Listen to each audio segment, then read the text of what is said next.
Hello, everybody. Welcome to Dad's Den. I'm Dad. This is my den. In the late 1970s, America was introduced to maybe the greatest screen villain to have ever existed. I'm not talking about Darth Vader here.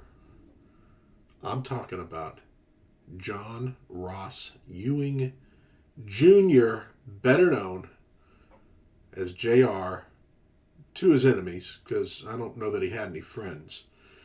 I'm talking about Dallas. Dallas was one of the pop culture milestones of the United States, well, in the late 70s, but really through the whole 80s. The show went from 1978 to 1991. It's one of the longest running shows ever. And it was absolutely huge, just like MASH. And like MASH, it doesn't get talked about so much these days. It seems like the pop culture of the 80s that really survived was, well, a lot of the kind of the geeky and nerdy stuff, and a lot of the kids stuff, A-Team, Knight Rider, and all that. But Dallas, I mean, through the 80s, you're going to find Dallas references in everything. I mean, I think I can remember some Dallas references in Are You Being Served? The Great British sitcom. And it was really all about JR. JR is one of the sleaziest, lowest villains who's ever been, played to perfection by Larry Hagman.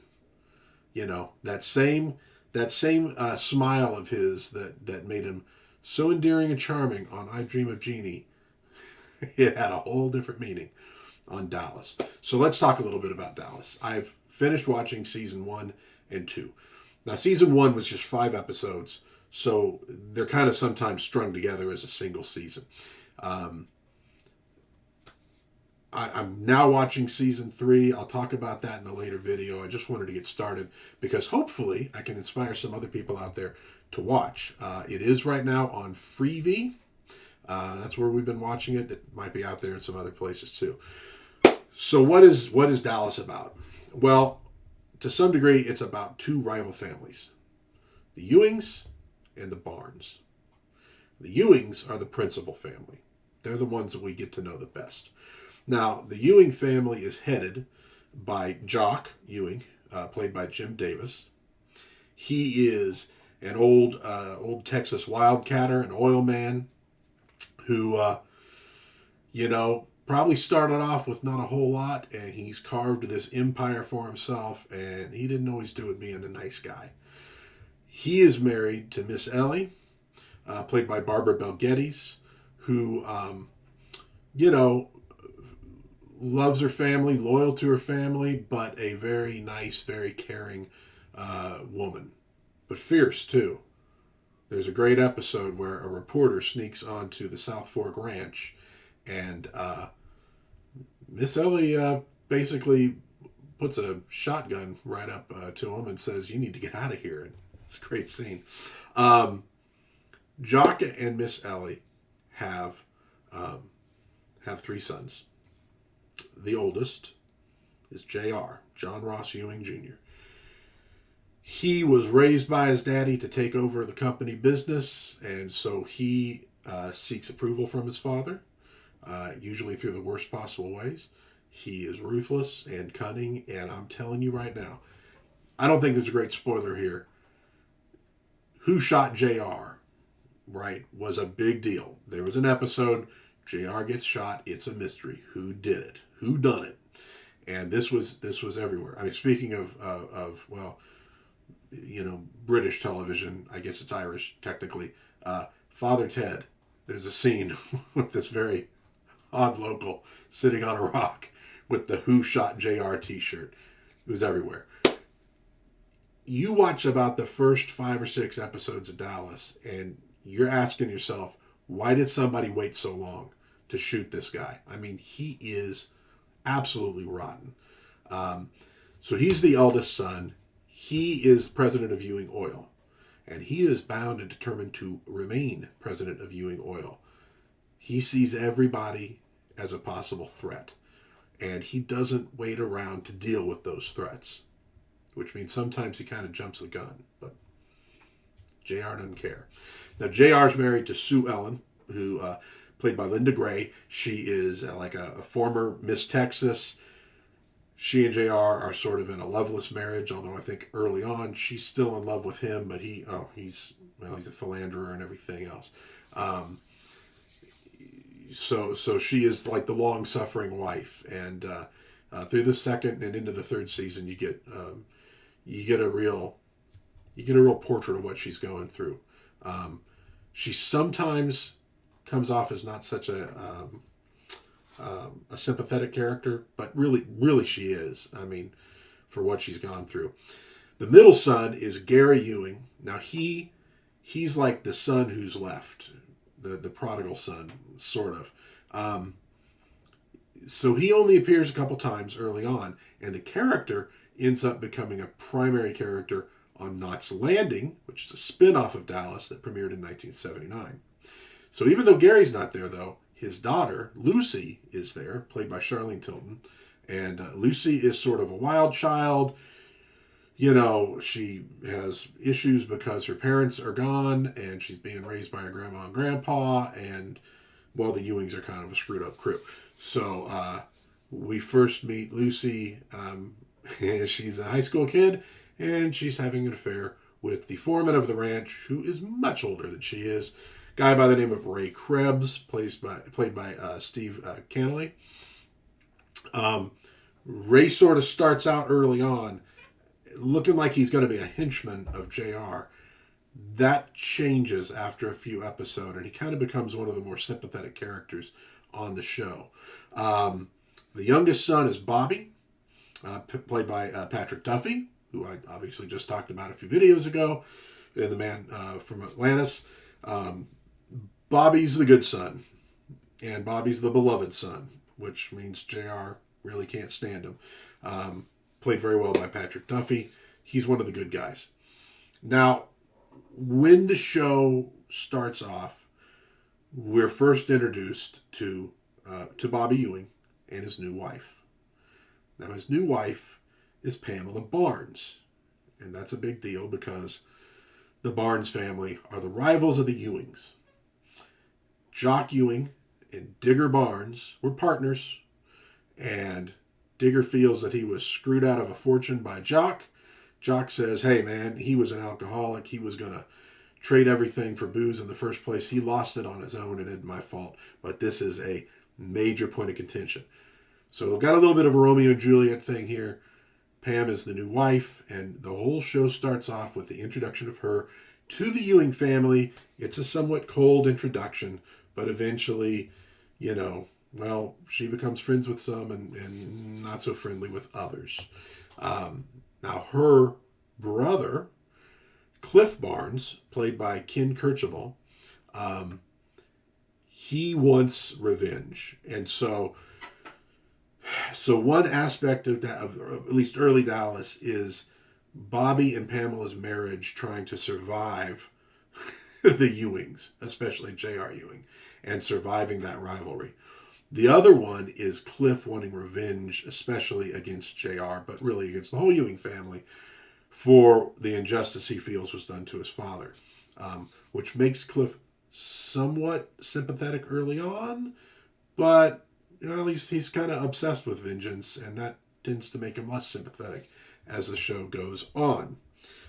So there's your principal cast. The first few episodes, especially the first episode, does a fantastic job of giving you some character sketches and setting up some of the conflicts that you're going to be seeing over the next, 20 or so episodes. Episode 4 is skippable. It's an uncomfortable episode. It's sort of, I hate to use the term of its time, but it kind of is. I think nowadays people would really be shocked at it because it involves, it involves some guys who want revenge on JR, and they want to get that revenge in a really terrible way. We didn't care much for that episode. You could actually skip it and you don't miss anything. So, but the first few episodes are setting up these conflicts. With the second season, things really get off to a start. David Jacobs wrote, it's a two-parter, written by David Jacobs, who also wrote the first episode. It really gets things. It's going. It brings Gary back in for a little bit. We get a few clues about how this family operates, some of the problems with it. But really, I think the biggest thing going on in the second season is all about something called the Red File. Now, again, I don't want to do a spoiler here, but the Red File has to do with JR doing some double dealing. It goes through several episodes, culminates in a really big one. It culminates in some betrayal that almost breaks up Bobby and Pam's marriage. So pretty good, but you can tell at this point the show hasn't completely found itself. It meanders a little bit. There are some episodes that really don't move that forward. In other words, we're not quite in soap opera territory yet, where we're really, moving these story arcs along. It's a little more episodic. It goes through a lot of the issues that were big in drama at the time. Alcoholism, homosexuality, which wasn't spoken of a lot. And it was dealt with in a good way. I'll give them credit how they dealt with that story. The desire of Bobby and Pam to have a child because they want a child to love. The desire of JR and Sue Ellen to have a child before that child to become the presumptive heir. There's a whole lot going on. But it does meander a little bit. I think if you stick with it, you'll be happy. I think it really starts to find its stride more in season 3. And it seems like season 3, 4, and 5 were maybe the height of the popularity of the show when it was doing the best. So, one other thing for all the Star Trek fans out there. Season 2, Episode 9, Survival. It involves a plane crash written by D.C. Fontana and Richard Fontana. I'm assuming your husband. So, good episode. D.C. Fontana, she still had it. I mean, she also wrote probably the best episode of the Logan's Run TV series. So, God bless her. She was something else. So that's Dallas. That's the people. That's kind of give you an idea of the plot going on in the first couple seasons. If nothing else, you're getting this massive dose of at this point in the late 70s, but you're going to get the 80s too. The styles, what people wore, what things looked like. If you really love that period, this is a great way to kind of immerse yourself into it. I would say the other great show for that is Chips. Chips was like every single fad that came through the late 70s and 80s. They were all addressed at some point in Chips. It's like a time capsule of the period. But Dallas is too, and get some great outdoor city shots that are early on actually in Dallas. So if you're a Dallas native, if you grew up there, you might recognize what the old city looked like. The show does eventually move its filming to California, and at some point they stopped filming at an actual ranch.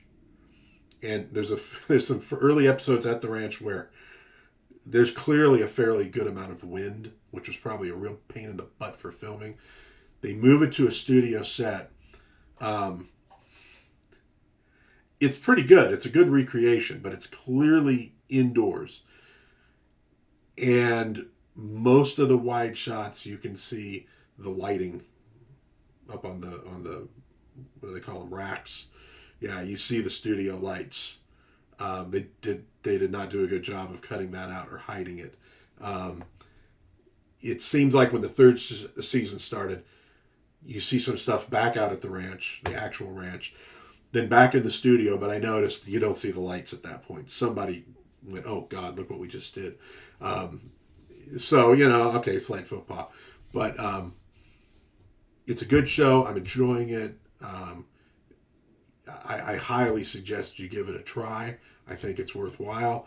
But it's a soap opera. They're stupid. Nah, man, soap operas are awesome. Dude, what do you think Spider-Man is?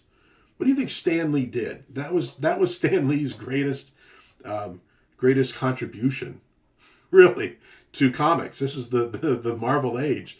Was about Marvel wrote a lot of romance type comics. He took that concept and put it into a superhero thing. He took the monster comics and you got Hulk. You know, you took the romance comics and you get Spider-Man and you get the Fantastic Four relationships and stuff. So if you're a comic book guy, you like soap operas. You just tend to like soap operas involving superpowers. Well, J.R. Ewing is a supervillain on the level of Doctor Doom and the Joker, easily. The guys, like I said, we're in the third season now, and it's just every few episodes you go, oh, I can't believe he. I mean, I can believe he did it, but I can't believe he did that. Oh my Lord, the guy. There's nothing that'll stop this guy, and he does get a comeuppance here and there too.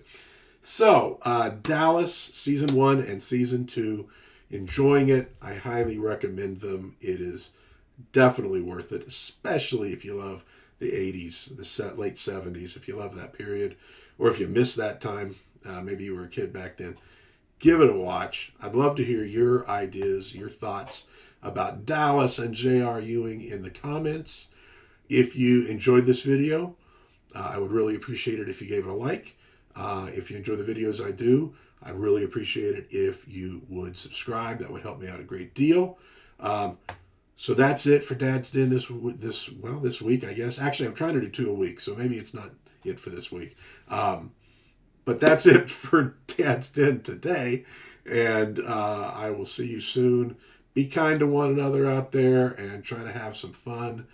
I will be talking to you later.